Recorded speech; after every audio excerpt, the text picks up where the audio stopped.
I, 27, female, have a daughter with my ex-husband Boris, 33, male. Boris was, for the lack of better terms, an absolute nightmare to be married to. He was a leech, and I hate myself for not being able to see that when I first got together with him. When I first met him, he was working as a cashier at Target making minimum wage. I didn't really care about his income, and when we got to talking, I felt like we connected really well, which is why I even went out on a second date with him. During those initial days, he would only pay for his share of the food, which was fine with me, even though he would be the one asking me out constantly. When we started to get more and more comfortable with each other, he started opening up about how difficult his childhood had been since his drug-addicted dad ran away, leaving him and his mother to fend for themselves. I felt bad for the guy, and I wanted to see the best in him. He told me how he had always wanted to be a freelance artist but never had the opportunity to be one. In just 2 months of dating, we were infatuated and things moved quickly. He wanted to move in with me, telling me how he was in love with me and wanted to take this plunge. I knew it was a bit fast, but I had fallen in love with him and thought it would be just fine. After moving in, Boris then quit his job and started to look for freelance jobs to pursue his dream of becoming an artist. During this time, I wanted to support his dream, so I picked up the slack of rent and bills around the house. I was the only one working, while Boris would tell me how he was looking for opportunities. He did work a few jobs, but the client would always be dissatisfied with his work, so no one would hire him for the long term. Whatever he would earn, he would either send some dollars to his mother or quickly blow it off, which resulted in no savings. I started seeing how he would spend more and more time playing video games on the sofa while I would work my ass off the whole day. I would come home to a dirty house, which was aggravating. Whenever I would tell him to clean the place, he would tell me how he was tired after applying for jobs and that as his partner, I should be more understanding. Whenever I would see a now hiring sign with a link or QR code, I would send it to him asking him to apply, but he would give excuses like, "It's too far," or "They don't pay enough." He would mock me about how my life was so much easier and I could never understand his struggles, which was unnerving because he would literally do nothing around the house the whole day. I had met his mother once or twice and it had become quickly clear to me that she didn't like me. Hillary would tell me how I should stop pestering her son to look for a job when he is already trying his best. I would then tell her how she could then pay for his bills around the house, but this would make them really angry. Hillary would tell me how I should be ashamed of asking her for more money when she was a single parent. This was confusing to me because here I was supporting her adult son. Oddly enough, I started to notice that Boris's behavior towards me started to get more and more rude. He would frequently call me names and openly express a desire to be with other women or leave me over trivial matters whenever we would have a disagreement. The irony wasn't lost on me, despite being the primary breadwinner because of his meager monthly income. I was criticized for not fulfilling traditional gender roles to his satisfaction, like cooking and cleaning to his standards. He would tell me how the dishes weren't washed properly, or the kitchen floor wasn't cleaned. The thing was that I was doing everything with zero help from him, and it was difficult for me to keep up with the increasing load of work, both at my work and at home. Boris would also withdraw a lot of money from our savings account to buy unnecessary things. I say our joint account, when in reality it was just my money. Whenever I would talk about limiting our spending and saving up, he would get angry and tell me how I was trying to control him. My savings had been quickly depleting because I was single-handedly supporting our lifestyle while he did nothing to contribute. He would also say how I was nagging him to get a job, but would actually do nothing to get one. I was at my wit's end and didn't know what to do. By this time, my entire family already knew that he was a leech, and my parents would urge me to leave him as soon as possible. My older sister already had a plan and had told me to leave him behind and shift with her for a few months so I could start saving some money. Although I was a bit conflicted since I loved him, I was slowly starting to see that this wasn't what I wanted. But then, as if things couldn't get any worse, I got pregnant. I didn't tell Boris anything because I knew he would blow up at me.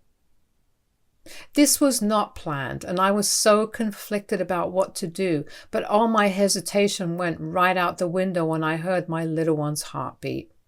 At that moment, I made up my mind that I would keep the baby and give my daughter everything that she deserved. When I broke the news to Boris, he was pissed and started shouting about how having a baby was going to ruin our lives and how this was not the right time. I told him that he was welcome to leave and I was completely fine raising the baby on my own.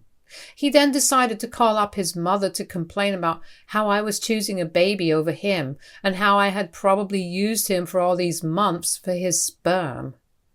This was laughable, but his mother joined in with him to yell at me about how I was irresponsible enough to get pregnant without being married at least. Their shouting and accusations reduced me to tears since I was already feeling vulnerable, so I locked myself in my room to call up my parents and give them the news. Although my parents were a bit sad that the father was Boris, they were also happy since this was going to be their first grandchild. My sister has never wanted to have a child and has been quite open about this decision, so everyone was quite excited about my daughter. My parents told me that they were coming over the next day to talk to me so we could make a decision and sort this out. When they met Boris the next day, my dad firmly told him that we didn't need him in our lives and that they wanted me to go and live with them so they could take care of me. He told me how he could continue to live in this house on his own and pay the rent. Hearing this, I watched Boris's eyes widen up in shock, saying how this was his child as much as mine, so as the father, it was his duty to provide. He told my parents how he had been thinking since last night and that he was going to step up and start becoming a good partner to me. This was quite a shock for me to hear, since he had never spoken this way. Yet the steely determination in his eyes and my love for him made me falter. To be honest, I never would have wanted to leave if he had his own job and provided around the house. His words made me change my mind, and I decided to stay as long as he promised to get a job as soon as possible. My parents warned him that they were going to keep a close eye on this situation. Boris, to his credit, did find a job soon after, although he would grumble about how unhappy he was to go back to work and would always be in a bad mood after work. I was happy that he was at least trying. During this time, I started noticing how his family members would always reach out to him for help. And when I say help, I mean it in a financial way. It was mostly his mom who would ask him to send some money with excuses like her kitchen sink wasn't working or her refrigerator was too old. One of his cousins would also reach out sometimes when he was behind paying his car's monthly payment, or if they needed a few $100s to get the car fixed. As you can imagine, the list goes on and on. What would really frustrate me was that Boris would never tell them no, which would mean I would then have to cover for him when it came to rent or bills. These ungrateful family members would also expect Boris to give them expensive birthday gifts and would get pissed if we didn't. I decided to put my foot down after one such occasion and refused to cover for Boris for his monthly car repayment to teach him a lesson. It was exhausting, but he finally learned and stopped lending people money. The only person who would continue to ask was his mother. When we managed to save up a bit of money in our accounts and I saw that he was consistently bringing in a salary every month, we decided that the next step would be to get married before the baby came. We couldn't afford any grand ceremony because we still had to think of the baby, so we had a small wedding at our local church, which my dad paid for. Throughout the ceremony, Hillary was complaining about how the venue was too small or how my dress was too modern for a bride. She was also telling everybody, high and near, about how unhappy she was that I had got pregnant before marriage and that it wasn't right. When some of my family members heard this conversation, they immediately came to defend me, saying that she should be blaming her son instead of me. This resulted in a commotion, and my dad asked her to get out. Boris tried to interject, but my dad was firm. Hillary walked out of the ceremony red-faced, clearly humiliated. I knew she wasn't going to let it slide this easily, and as expected, she did send me a long message accusing me of trying to take her son away from her and how I was going to be the worst mother ever. When I showed the message to Boris, hoping for some support so he could shut her down, he just shrugged and told me how I should not have let my dad kick her out and that what we did was wrong anyway. Of course, we had an argument regarding this, but I decided to let this go since I didn't want our marriage to start with the wrong foot. His mother would continue to harass me whenever she could, but for the most part, I learned to ignore her as much as I could. The days leading up to the delivery of my daughter were really hectic for me. Boris did nothing to help me and had started to come home really, really late. The day I went into labor, he didn't even pick up my calls. I had to call my parents and they immediately came to drive me to the nearest hospital.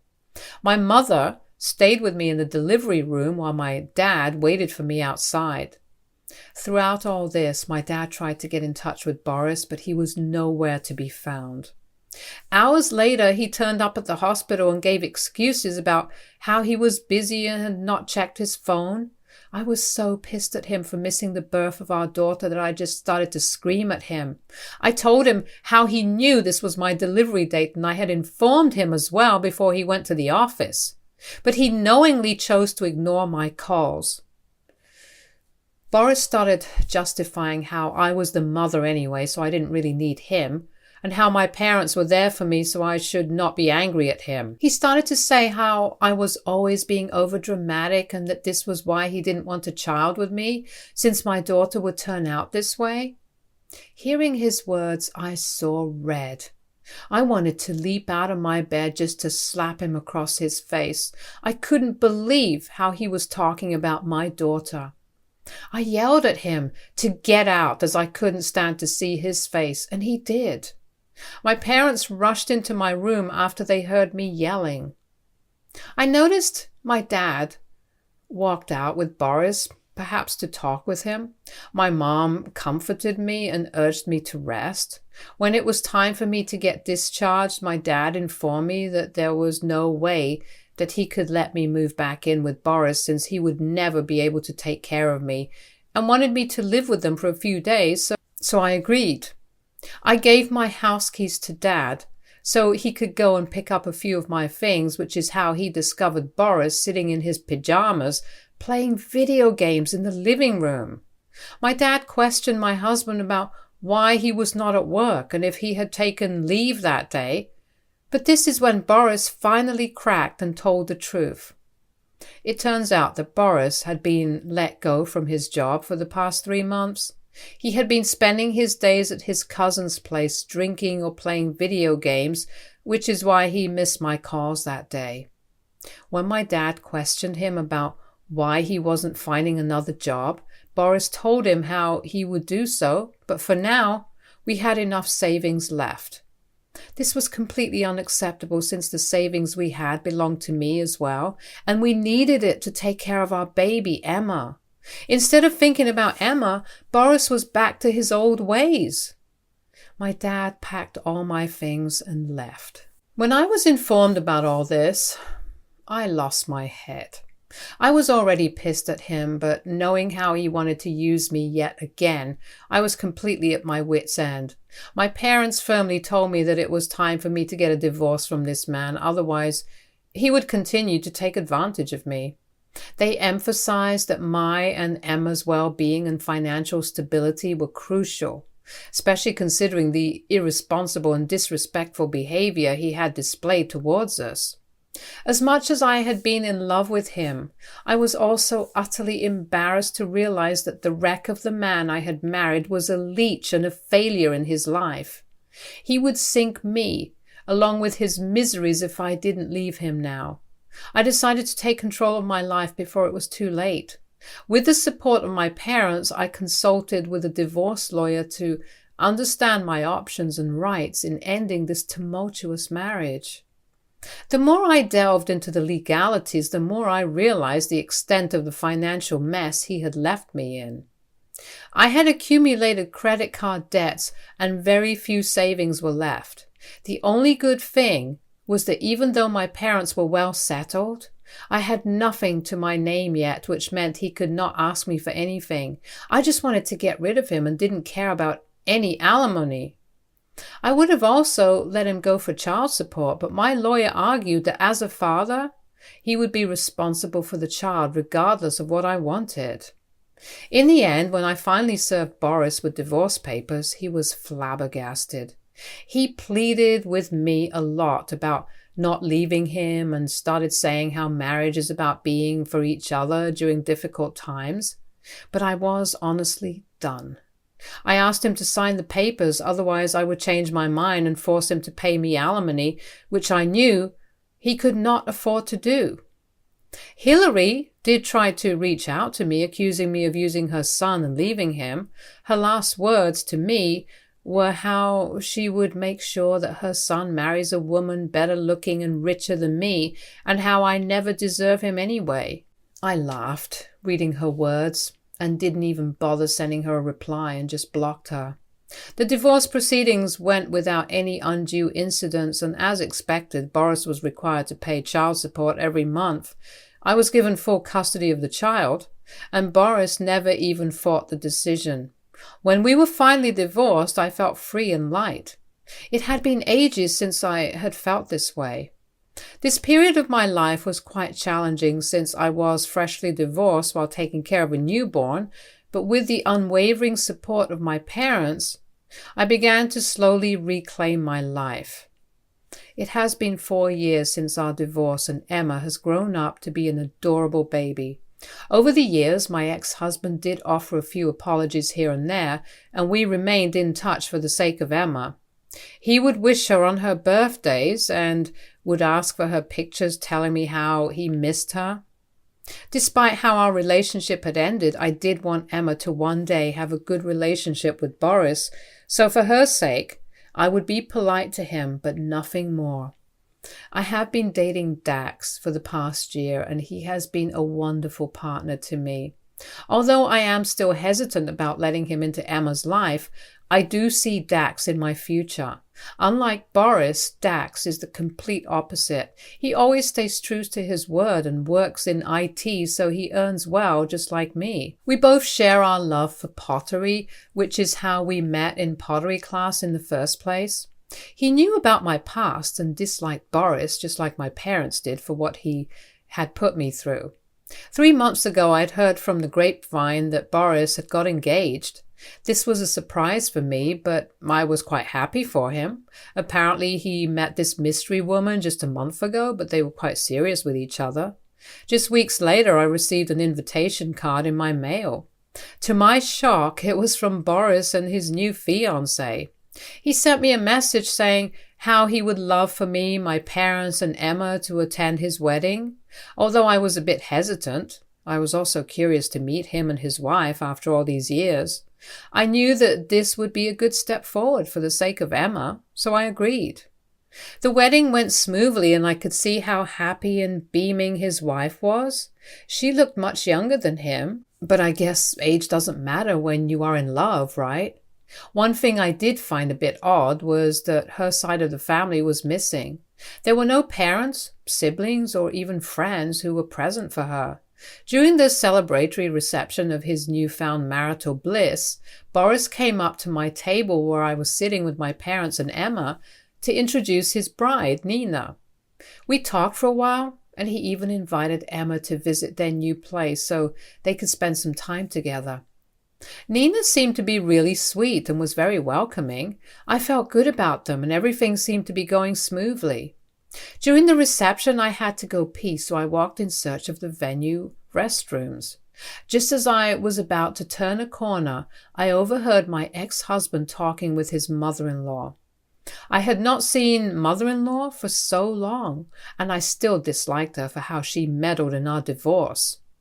But I wanted to move on from all this, and Boris seemed to have changed, so I thought I would meet up with mother-in-law and have a quick word with her, where hopefully she would have forgiven me also. As I walked up to them, I heard them talking excitedly about how they had finally caught a big fish. Boris was saying how he couldn't believe that she had married him so fast, and that now he could live his life without ever worrying about money. Ex-mother-in-law seemed to be whispering to him about how he needed to secure the house, and Boris kept nodding. His admission that he had married her for financial gain and intended to exploit her assets left me petrified. I didn't want them to think I was eavesdropping, so I cleared my throat loudly, and they looked back in shock. When Boris realized it was just me and not his bride who had overheard their conversation, he relaxed. Although I didn't want to be nosy, I couldn't shake off what I had just heard, so I decided to directly confront him. I asked him if he had really married her just for the money, and if what I just heard was true. Boris and Hillary looked at me sheepishly, and Boris started saying how this was none of my business and I should not be meddling in their business. I scoffed and told him how I had genuinely thought he had changed after all these years, but it seemed like he was still a leech. Hillary smirked and said that I was just jealous of them, since now Boris would be much richer than me and I couldn't stand to see him so happy. I shook my head in disbelief at her remark. Boris then told me how Nina was the only child of this rich family, and although he did love her, he also loved what she could provide him with, which wasn't wrong, since now he was her husband and deserved to have a good life. I was shocked by how shameless he could be and openly admit his plan. I wanted nothing to do with this, so I told Boris that what he was planning was utterly vile, and I thought, after all these years, he would have turned a new leaf, but here he was back in his old ways. Boris didn't really care as usual, so I walked back to my table and told my parents that we were leaving. They looked a bit taken aback but didn't question me. We gathered our things and left with Emma. When we returned home, I told my parents about my conversation with Boris, and they were taken aback just like me. My mom urged me to talk to Nina about this, since as women we should have each other's back. But I was afraid that Nina wouldn't believe me, so I hoped that Nina would see through Boris's lies on her own. I thought I would never have to see Boris or his new wife ever again. Just a few months later, Emma's birthday was coming up. I decided to invite all my family and friends, but I never sent any invitation to Boris. After our last conversation, I didn't want to be anywhere near him. My daughter's birthday party seemed to be going well when suddenly my ex-husband, accompanied by his new wife, made an appearance. I was shocked to see them since I had not invited them, and I looked at Dax, who was looking at them curiously. Emma was happy to see her dad and ran up to him in excitement. Boris gave her a huge hug and gave her a present. Nina smiled and wished my daughter a happy birthday. Although I was happy for my daughter, I was furious at Boris for coming to our party uninvited.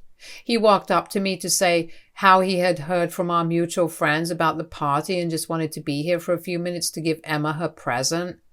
I didn't want to make a scene, so I just nodded and told him he could just stay for the rest of the night if he wanted, since my daughter looked happy, and I guess that is all that mattered to me. Boris introduced himself to Dax and they shook hands politely. Later, me and my mom were in the kitchen getting some casseroles when Nina walked in, asking us if she could help us with anything. She seemed like such a sweet and genuine girl. She helped us set the table for everyone and was helpful throughout the evening. I don't know why, but I felt guilty whenever we were interacting and Boris's plan kept getting in my head. In a fleeting moment of weakness while I was alone with her, I decided to tell her what my ex-husband had told me. I thought she would be grateful or concerned. Instead, she erupted in anger. She loudly started accusing me of being jealous of her and Boris's relationship, which made everyone stop what they were doing and stare at us. Nina started yelling if I was truly such a vile person that I couldn't see Boris be happy after what I had put him through. I looked at her confused as she continued to yell. Boris came up to her to comfort her while looking at me furiously for exposing his intentions. My parents tried to support me and tell Nina about what I had heard, but this only made her more upset. Boris announced that they were leaving because I was making his wife uncomfortable. In front of everyone, they left while I was left standing as a crazy ex-wife who probably was trying to ruin her ex-husband's marriage. I was embarrassed, but to be honest, I knew deep down that I had done the right thing. At least now my conscience was clear. Unfortunately, people did blame me for ruining my daughter's birthday, but my parents assured me that what I had done was right, and we hoped that Nina would see the truth. Just 2 weeks later, there was a knock on my door. Emma was at school, and my parents were out grocery shopping, so I was alone. I opened the door to find Nina in tears. She was shaking and crying uncontrollably. I asked her if something was the matter, but she kept muttering how she was ruined. I whisked her inside so she could sit on the sofa while I went to fetch her a drink so she could calm down. I waited for her to speak, worried about what had happened to her. Nina then started recounting how I was right and Boris had wiped their joint account clean. She had never realized this, but after what I had told her, she decided to check and found that he had been doing this for a long time. He had also cleverly made sure he had been added to her house deed, so now he would have 50% of the property. When she finally decided to confront him, he admitted to everything and told her that there was nothing that she could do now, since she had willingly added his name to the house deed and made a joint account. She kept crying about how she was a fool for not seeing this sooner and how she needed to sue him so he couldn't just get away with this. She told me how when she first got together with Boris, he told her that I was a gold digger and had tried to take his money, which is why she had accused me like that at the party. But now she was realizing that he might have made up those things as well. I nodded and told her how Boris had made my life hell all those years ago and how he and his greedy mother would constantly depend on my money to maintain their lifestyle. Nina apologized again and started to beg me to help her by suing Boris. She told me how we needed to teach Boris a lesson so that he could never do this with someone else. I told Nina that I would think about it and let her know. The reason I'm hesitating is because I don't want to be involved in a courtroom drama again with Boris. Those years of divorce have traumatized me and I don't know if I'm strong enough to handle it again. Will I be the a-hole if I don't help Nina sue Boris? Update 1. Okay guys, I hear you. When I posted this, I never imagined that there would be hundreds of comments to my post. I see that a majority of you think I am an a-hole for not deciding to help out Nina, but what you all don't understand is when I told Nina no, I was also thinking of what was right for Emma. I didn't want to jeopardize her happiness and stability. She has been happy reconnecting with her father, but I guess you are all right. I should keep her away from her father knowing what I know about him. I think I have always felt guilty about Emma not having a dad, and I had genuinely thought Boris had changed after our divorce, but I will definitely try to be a better parent and keep her away from him from now on. I will reach out to Nina and talk to her. Update 2. Hi everyone, it's been 4 months since I posted.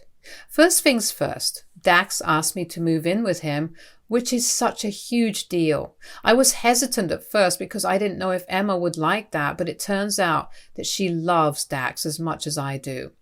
My parents helped us move in. I have never been this happy in my life. Dax is such a sweetheart and takes care of Emma like his own. Now, coming to the main update, I did decide to help out Nina. She and her family hired the best lawyer to sue Boris for every cent he had stolen and for the house deed. All I had to do was meet with her lawyers and testify against Boris. It was nerve-wracking to be back in court again, but I knew this was the right thing to do. I want to set a good example for my daughter, so I decided to be brave and tell the truth. Boris did end up losing the case and had to pay back all the money he had siphoned off. Nina was able to save her house without having to pay Boris any alimony. Over the course of this divorce, Nina and I have become good friends. She has apologized to me several times for what she has done in the past, and I am honestly over it. I'm just glad that because of Nina's actions, Boris has been publicly humiliated since everyone has found out about her case, and they have shunned him and his mother. I hope Hillary realizes what a shitty son she has raised and is ashamed of herself. Update 3. Hi everyone. It's been almost 8 months since my last update, and I wanted to share some positive news. Life has been treating me well, and I've been focusing on building a better future for myself and Emma.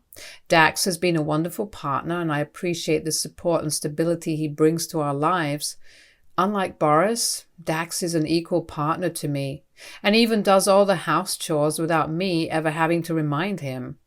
Emma is doing great too. She's growing up to be a smart and happy kid surrounded by love and positivity. I've made it priority to provide her with a nurturing environment, and seeing her thrive brings me immense joy. As for Boris and his family, I've not talked with any of them. After the revelations about Boris's true intentions in his new marriage, I realized that maintaining any connection with him is not in the best interest of my well-being or Emma's. I did talk to my daughter and told her as little information as I could about why her dad and I broke up. I don't want to influence her decision in any way, yet I feel like she deserves to know the truth. I feel like it's a step towards ensuring a healthier and happier life for both of us. I appreciate all the support and advice from this community. It has been invaluable in helping me navigate through challenging times. Stay tuned for more stories from our girl relationships.